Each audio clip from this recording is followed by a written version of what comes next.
Congressman Johnny Pimentel.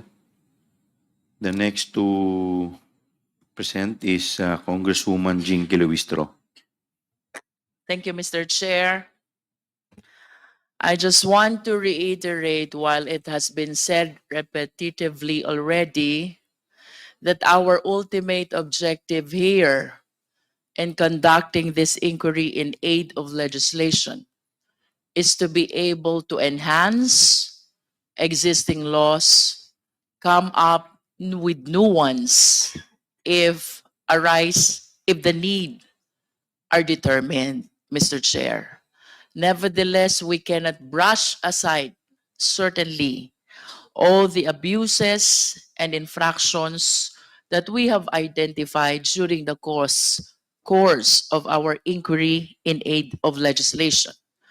And in addition to the offenses which have been raised already by our esteemed colleagues, I wish to add perjury. Perjury can be committed orally or in writing. If it is orally, the perfect example or illustration, I believe, are misrepresentations during inquiry in aid of legislation. We often hear this: you will be committing perjury because all resource persons in inquiry in aid of legislation and even in all forms of investigation, we place them under oath. At ang lahat ng pagsisinungaling while under oath, we call it perjury. Again, the best illustration of an oral perjury are those committed by resource persons appearing in this investigation while making several misrepresentations. However, Mr. Chair, when it comes to written perjury, I wish to break down the elements of this offense so we can better illustrate how this is determined.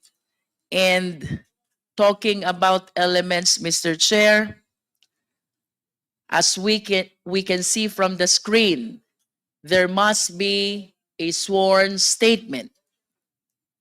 It must be made under oath. The statement contains deliberate assertion of falsehood, and the false declaration is with regard to material fact.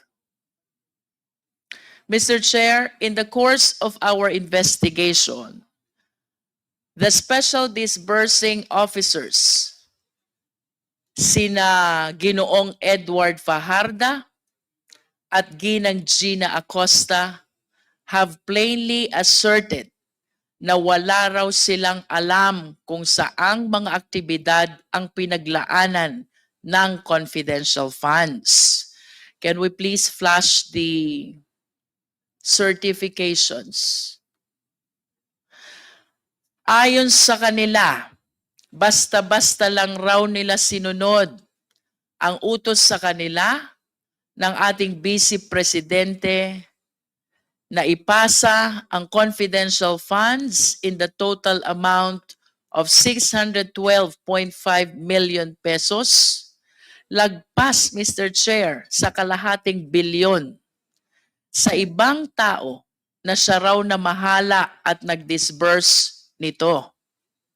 Pagkatapos ay ipinasa lang din ng mga SDO sa COA ang mga accomplishment reports at ang mga acknowledgement receipts na ibinigay sa kanila.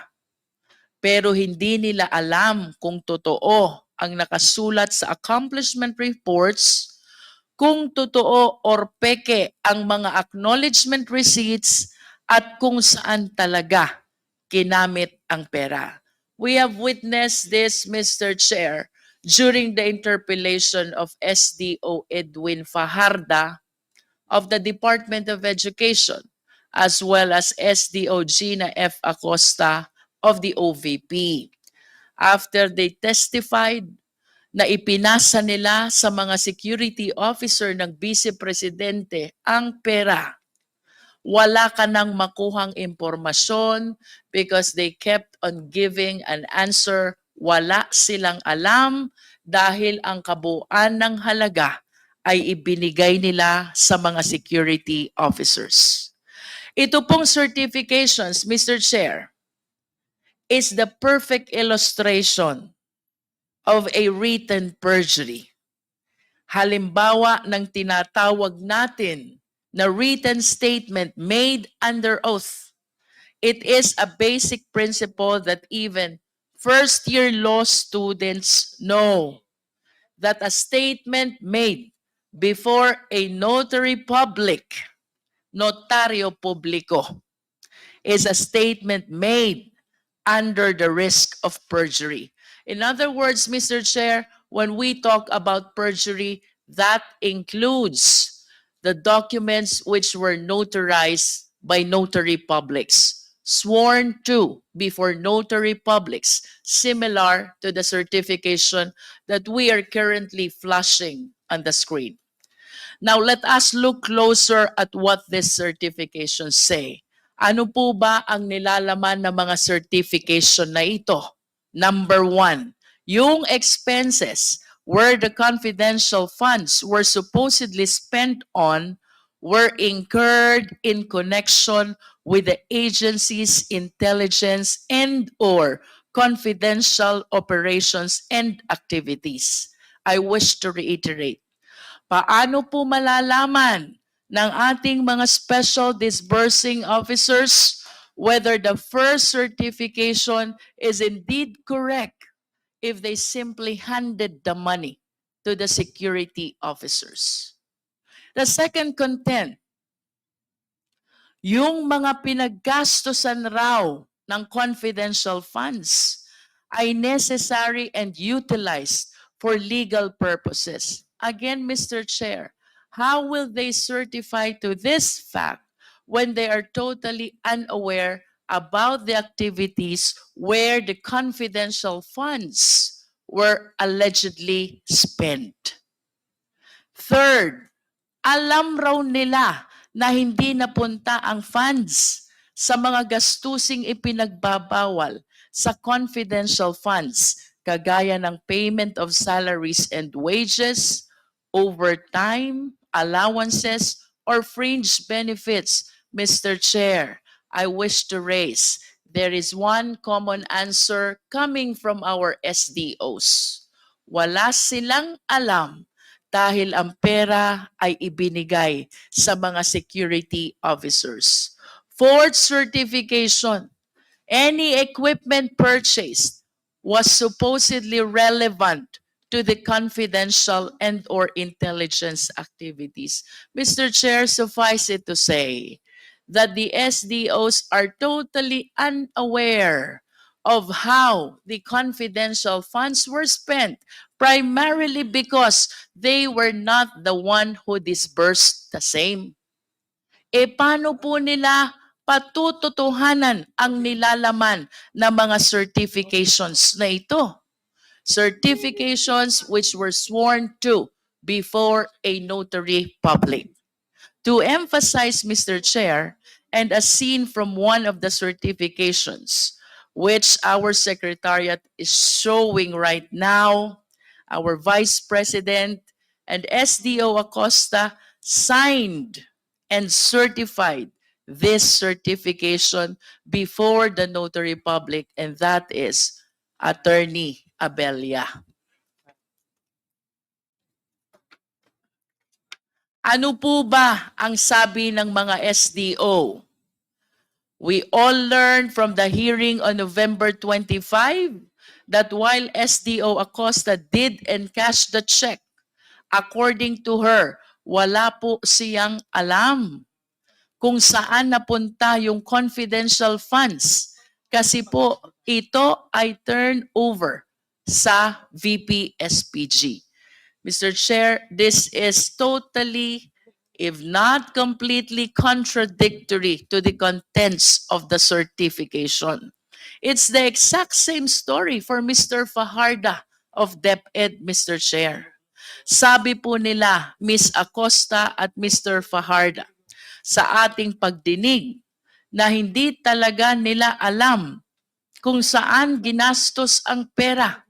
In other words, malay po ba nila kung napunta nga ba sa intelligence or confidential operations and activities ang pera?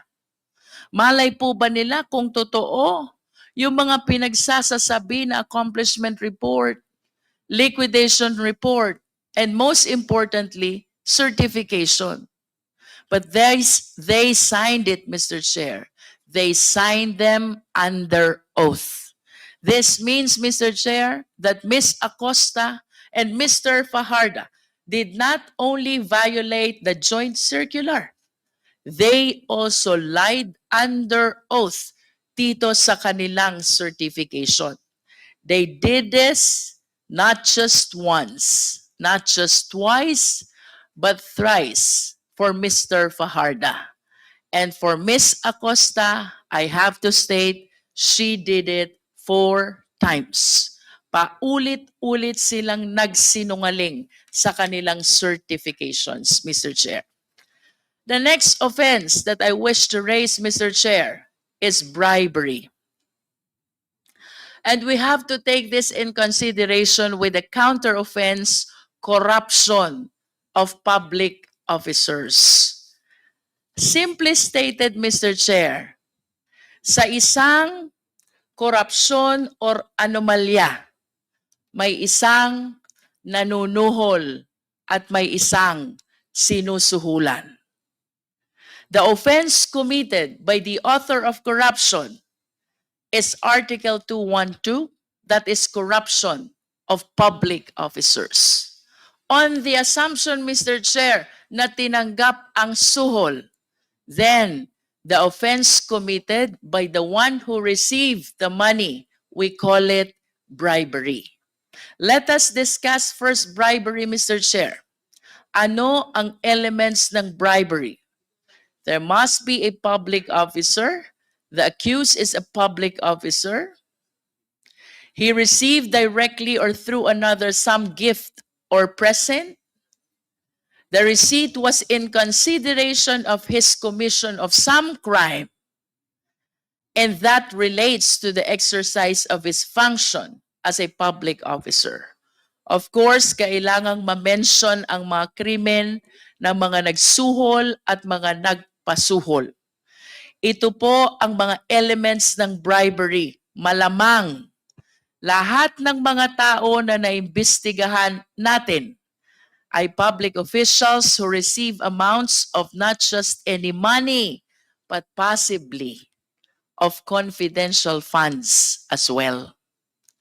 Corruption of public officers. Siyempre, kung may mga tumatanggap ng suhol, may mga nagsusuhol. Sila naman po ay magiging liable sa krimen ng corruption of public officers. Again, Mr. Chair, for clarity, ang nanuhol ay liable sa corruption of public officers. Ang tumanggap ng suhol, they are liable for bribery. Ibig sabihin, may isang special krimen para sa nagsusuhol ng mga public officials. Tingnan po natin, parehas lamang ang penalty na ini-impose sa mga nagsusuhol at sinusuhulan as provided under Article 212. Except, of course, disqualification and suspension, because these two penalties apparently apply only to public officials. Kaya naman, ang bribery at corruption of public officers ay ang pagbibigay ng pera, regalo, o kahit anumang advantage or favor sa pamamagitan ng pag-abuso ng kanyang posisyon sa gobyerno. Kindly flash the next screen. Let's all recall what we discovered from the committee investigations. May mga empleyado sa DepEd na tumanggap ng white envelopes in the same period within the confidential funds for DepEd were released. Hindi po ba hinala yan? And you can see from the screen, OVP executive admits, inamin, handing cash envelopes to DepEd officials. Next slide, please. We may recall it was former USEC Gloria Mercado who first revealed to us that she received 9 envelopes with 25,000 in a span of 9 months. Ito'y ibinigay ni Sunshine Fajarda ang mga envelopes kay Yusek Mercado at sinabi na galing ito sa Vice Presidente Sara Duterte.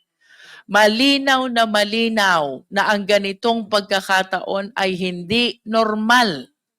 Hindi normal na ang boss ay nagbibigay bigla ng sobre na may 25,000 each for 9 months to her very own head of procurement.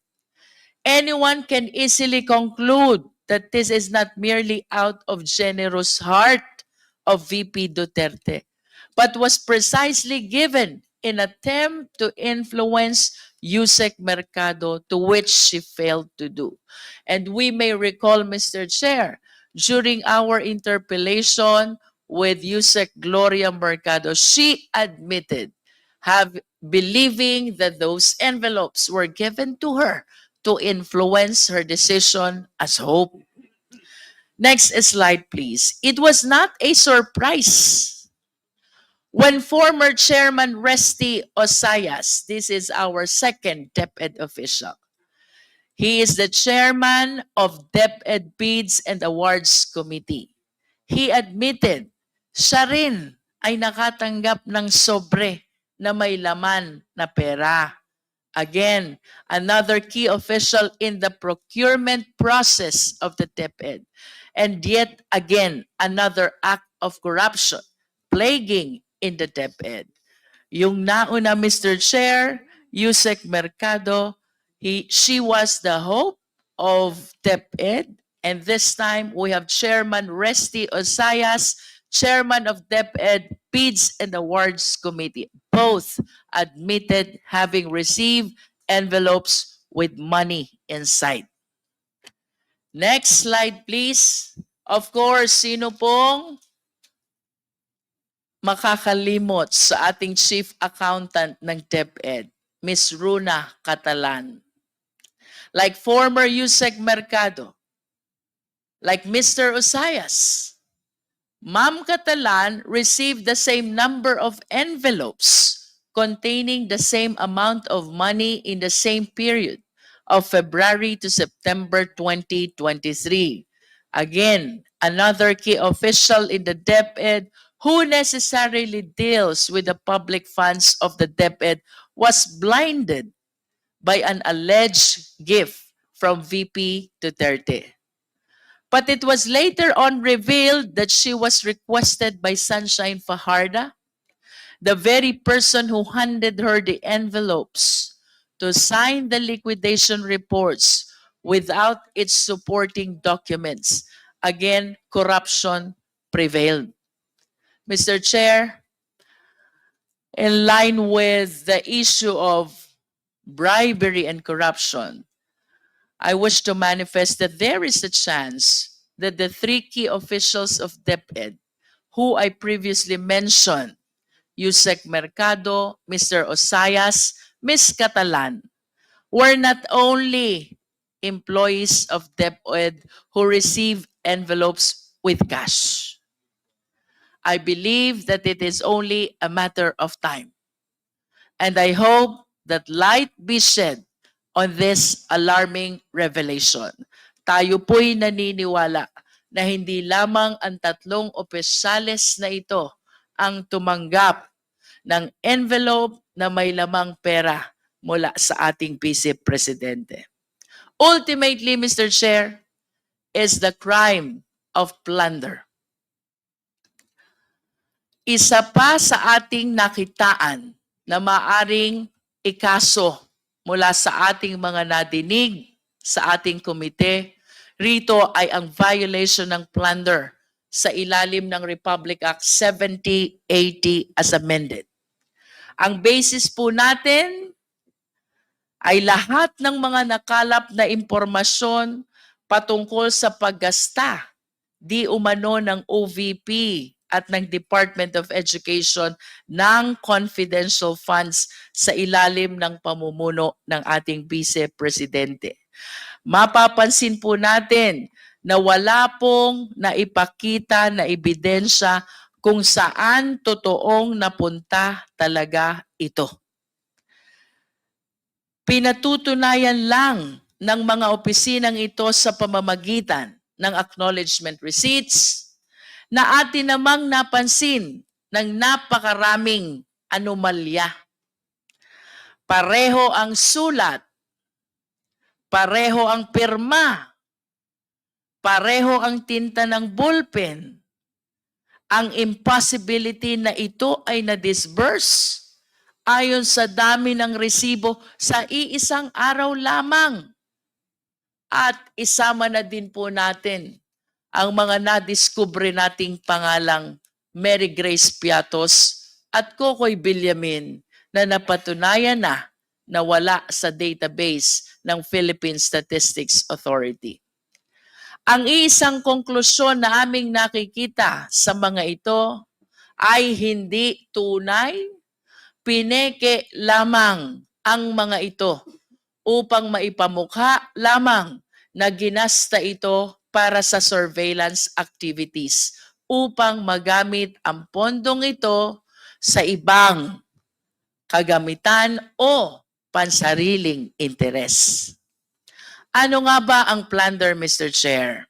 Sa ilalim po ng Section 2 ng ating Anti-Plunder Act, nakasaad dito, any public officer who by himself or in connivance with members of his family, relatives by affinity or consanguinity, business associates, subordinates, or other persons amasses, accumulates, or acquires ill-gotten wealth through a combination or series of overt or criminal acts in the aggregate amount or total value of at least 50 million pesos.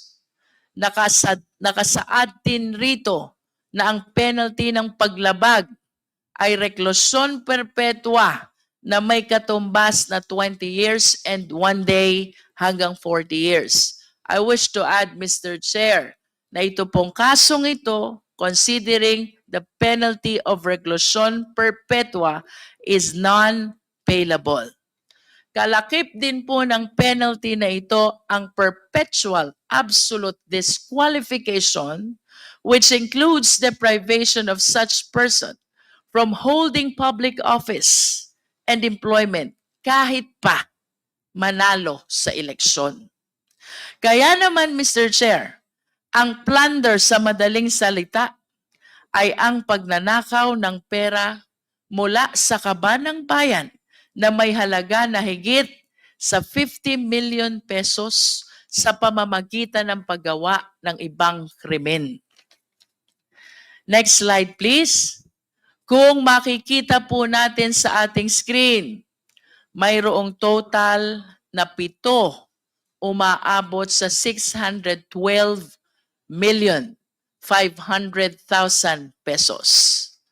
Ang 4 na tseke ay mula sa OVP, umabot ng 500 million pesos, at ang 3 pang tseke ay mula sa DepEd na nagkakahalaga naman ng 112,500,000 pesos. Mr. Chair, ang nabanggit na halaga 612,500,000 pesos, lagpas sa 50 million pesos na required para sa kasong plunder. Ang mga checking ito ay lahat nakapangalan kay Ms. Gina Acosta bilang Special Disbursing Officer ng DepEd. Inamin niya sa atin na imbis na i-disburse na ito as confidential expenses, ay sinunod ang utos ng Vice Presidente na ibigay ang pera sa kanyang security officer. Dito naman po sa Department of Education, ang payee sa mga cheque ay ang Special Disbursing Officer Edward Fajarda. Former Special Disbursing Officer of DepEd. Inamin rin niya na nung nakaraang hearing na ang perang kanyang natatanggap ay kanyang ibinibigay sa security officer sa utos din ng ating Vice Presidente. Mr. Chair, I wish to show the breakdown of the confidential funds which were received both by DepEd and OVP. For OVP, Mr. Chair, for clarity, we have 125 million, that is last quarter of 2022, and then 125 million for the first, second, third quarters of 2023, total of 375. So 2022, which is 125, and 2023, which is 375, that is 500 million in total confidential funds utilized by the Office of the Vice President, Mr. Chair.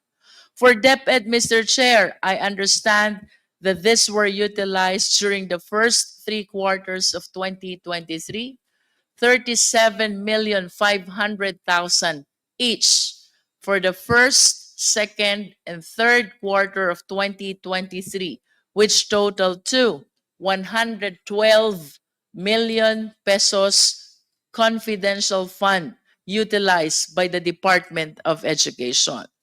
In total, Mr. Chair, ang kabuang halaga po na ating naimbestigahan pertaining to the utilization of confidential fund is 612,500,000 pesos. Napakalaki at nakakalula. And to be very candid, Mr. Chair, ilang bata na sana ang ating napakain. Ilang bata na sana ang ating napaaral. At ilang pamilya na sana ang ating nabigyan ng bahay. Mr. Chair, considering that the amounts involved here far surpass the threshold for plunder, na mas kilala bilang pandarambong, it is my humble position na dapat po talaga ay maipagpatuloy at mapalalim pa ang investigasyon upang malaman kung sino ang nakinabang sa perang ito. Such an investigation may not be for Congress to conduct anymore. Again, our ultimate purpose here is to legislate. Such an investigation, however, we will ensure will be conducted, Mr. Chair. Hindi po basta-basta ang mga pangyayaring natuklasan natin rito. Finally, Mr. Chair, ayon po sa isang Supreme Court decision, this is Macapagal Arroyo versus People, GR numbers 220598 and 220953, dated July 19, 2016. On the crime of plunder, napag-usapan po dito ng Supreme Court ang will, conspiracy na nagaganap in the commission of plunder. Kaya kung may pagpapatuloy po ang investigasyon, maigi pong matingnan kung sino po ba ang hub, sino ang mga spokes, ilang conspiracy po ba ang ating pinag-uusapan. In other words, Mr. Chair, we will look forward that as the other agencies conduct an in-depth investigation on this, we will look forward. Sino ang hub? Sino ang sentro? Sino ang nakikinabang dito sa alleged will conspiracy na ito? Maraming salamat, Mr. Chair. Thank you, Congresswoman Jinky Luistro.